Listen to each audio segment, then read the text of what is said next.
What is going on, everyone, and welcome to today's video. Today I'm going to be talking about the state of the real estate market in our new normal pandemic day-to-day life, and not only what it's meant in the past, but also what it means for us going forward. I am no stranger to the fact that just about every real estate market update video I see is an absolute snooze fest, and I promise today I'm going to do just the opposite of that, so please stick with me. We did it, you blues, and I really hope that you enjoy.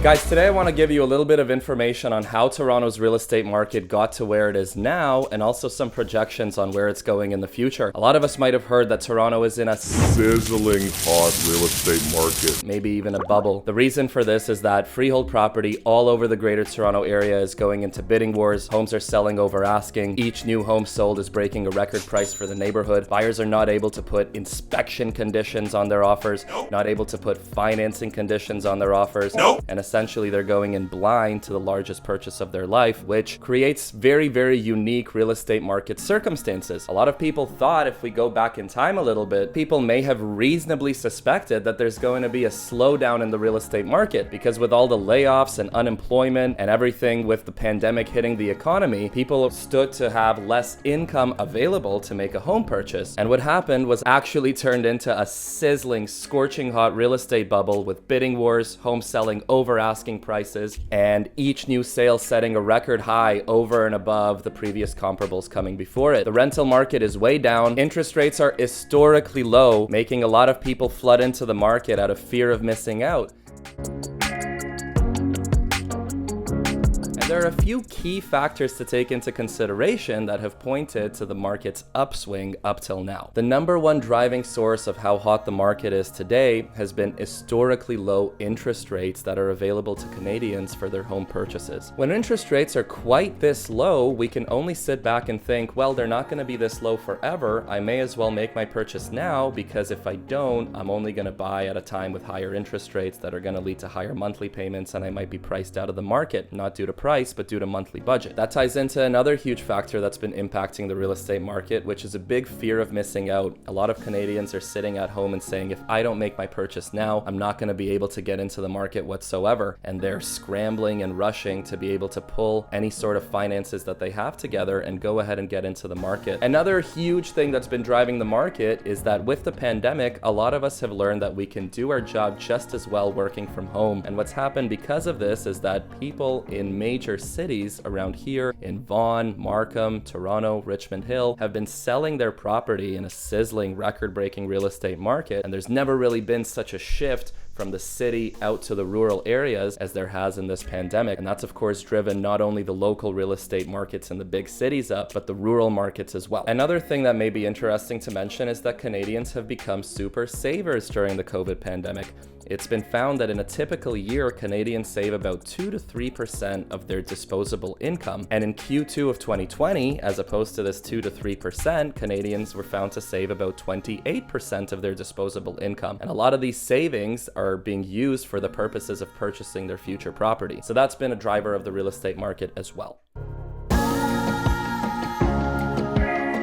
So that being said, let's talk about a few things that are going to be taking effect in the near and immediate future that may have an effect on our real estate market. The first one is a new stress test that's coming out and being implemented at a rate of over 5%, where the current stress test rate is below the 5% mark, between 4 and 5. This is mostly going to have an effect on first-time home buyers who are looking to put less than 20% down. The other key thing to keep in mind is interest rates. Like I mentioned, interest rates have been at an historic low. The question is, will these rates stay as low as they are? And if they don't, what does that mean for the real estate market? And the answer with respect to will real estate rates stay this low, inevitably, guys, is going to be no. Real estate rates are not going to stay this low for the inevitable future. It could be for the short-term foreseeable future, but there is always bound to be a time when interest rates spike up again. And the question then becomes, of course, how much do they spike up by? Because if there's a sudden enough hike in the interest rate, that could have a very very drastic effect on cooling down the real estate market and stabilizing or even lowering average prices. The other thing to keep in mind is that we're approaching a population that's 70% plus vaccinated, and because of this, we could start reopening. And although it feels entirely like a dream that's way too good to be true, there is going to come a time where we do reopen and we do take off the masks, and whether it's 2 years, 3 years, 4 years from now, we are going to go back to the world that we knew before the pandemic. By no means is it going to be the same as it was before. However, things are going to open up, and a lot of the facets of daily life as we knew before are going to come back into effect, such as the immigration borders opening up. There are 650,000 new immigrants that are set to make a home purchase, which accounts for about 1 in every 5 home purchases.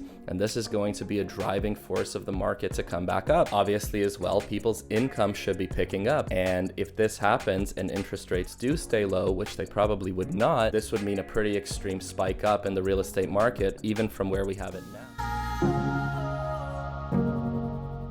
So guys, let's summarize. What does this mean for Toronto real estate as our lockdown gets lifted and we start emerging from out of this COVID pandemic that's plagued our lives for the last year and a half? My honest opinion is that we are not going to be seeing the 20% plus year over year increases that we have up till now. There is something to be said about unsustainability, and at these record highs and record breaking jumps, there's no sustainability to be had. My prediction would be that the real estate market is going to go where interest rates go, but interest rates are going to go where other parts of the economy take it to. For example, unemployment, immigration, and all of these other factors. So we'll have to be on the lookout for what's going to happen with unemployment, what's going to happen with immigration, and what's going to happen, of course, with any new legislation that government officials are thinking to bring into the market as a cooling measure.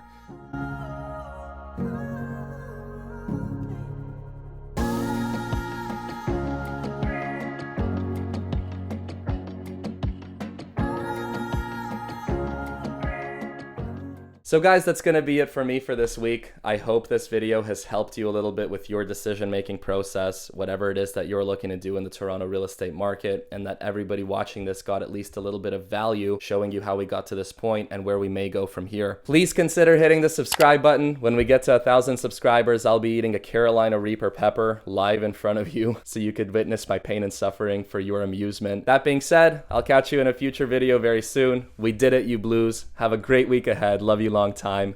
Peace.